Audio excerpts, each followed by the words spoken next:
ভারত সফরে পুতিন। রুশ প্রেসিডেন্টকে একগুচ্ছ উপহার প্রধানমন্ত্রী নরেন্দ্র মোদীর।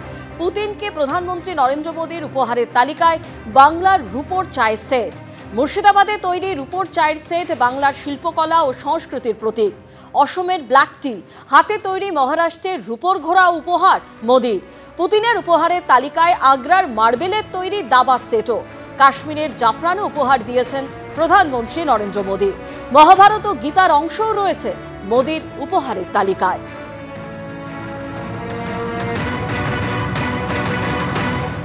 এসআইআর এর পর খসড়া তালিকায় পশ্চিমবঙ্গে বাদ পড়তে পারে 55 লক্ষেরও বেশি ভোটার। এখনো পর্যন্ত জমা পড়েনি 54,59,541টি এনুমারেশন ফর্ম। তথ্য পরিসংখ্যান দিয়ে নির্বাচন কমিশন কি জানাচ্ছে জানাবেন আমাদের প্রতিনিধি রুমা পাল আমাদের সঙ্গে ফোনে রয়েছে। রুমা, বাদ পড়ার কারণটা কি?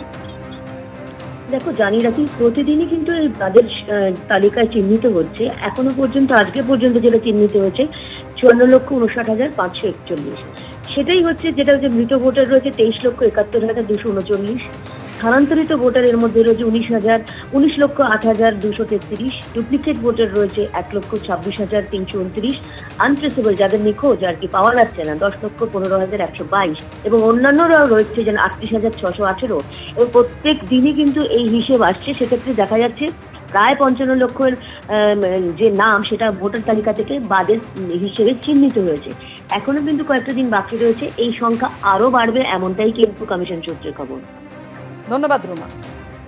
দুই জেলাতে তৃণমূল বিজেপি সংঘর্ষে কিভাবে উত্তপ্ত হয়ে উঠলো সেই ছবি রাখবো আপনাদের সামনে। একদিকে রেখেছি হাওড়ার উদয়নারায়ণপুরের ছবি, অন্যদিকে কোচবিহার। বিজেপির পরিবর্তন সংকল্প যাত্রা ঘিরে হাওড়ার উদয়নারায়ণপুর একেবারে ধুন্ধুমার পরিস্থিতি তৈরি হয়। অন্যদিকে তৃণমূল বিজেপি সংঘর্ষে উত্তপ্ত হয়ে ওঠে কোচবিহার। বিজেপি করতে কথা বলবো, আমাদের সঙ্গে রয়েছেন আমাদের প্রতিনিধি সুনীত হালদার। সুনীত, মারধর, পাল্টা হামলা, ভাঙচুর, বাইকে আগুন, বাদ গেল না কিছুই। কিভাবে এতটা উত্তপ্ত হয়ে উঠল পরিস্থিতি?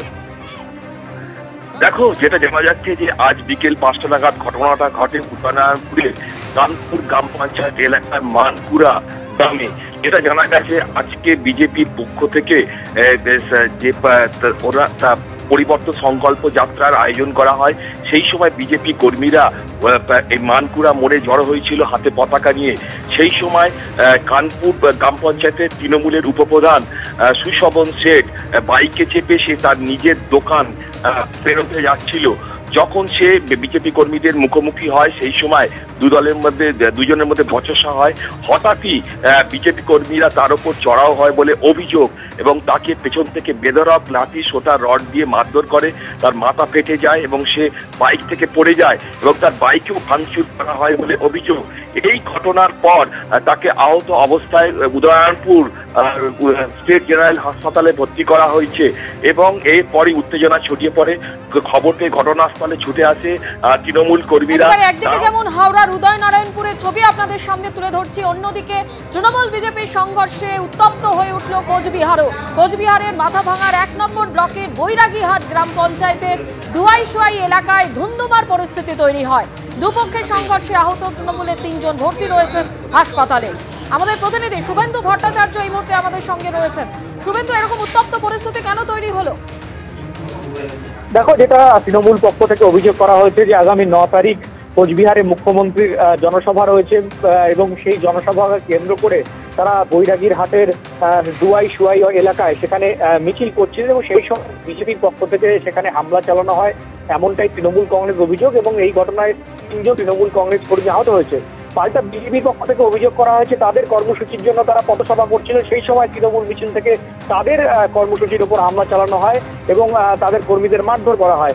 এই ঘটনায় কিন্তু এখনো পর্যন্ত যেটা জানা যাচ্ছে 2 জন বিজেপি কর্মীকে মাথাভাঙা থানার পুলিশ আটক করেছে এবং এই ঘটনার শোনার পর স্থানীয় বিধায়ক বিজেপির বরেন বর্মন তিনি যখন মাথাভাঙা থানায় যান, সেই সময় কিন্তু মাথাভাঙা থানার সামনেই তাকে তৃণমূলের বিক্ষোভের মুখে পড়তে হয় এবং এই 2 ঘটনাকে কেন্দ্র করে কিন্তু ব্যাপক উত্তেজনা ছড়ায়।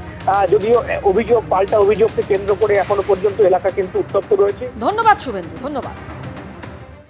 9 ডিসেম্বর মমতা ব্যানার্জি কুচবিহার রাজমেলা মাঠে আসবে এবং আমরা চালচিলিহাট বাজারে মিছিল করছিলাম। এই বিজেপির কিছু হঠাৎ করে আমাদের মিছিলে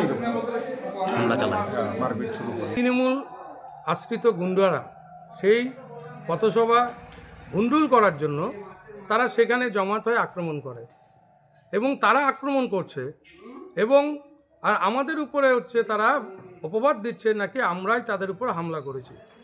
এটা তৃণমূলের গোষ্ঠীদ্বন্দ্ব। বিজেপি কোথাও কাউকে তৃণমূলকে আক্রমণ করে না। পথসভার থেকে শুরু করে কোনো কিছু বন্ধ করতে পারবে না।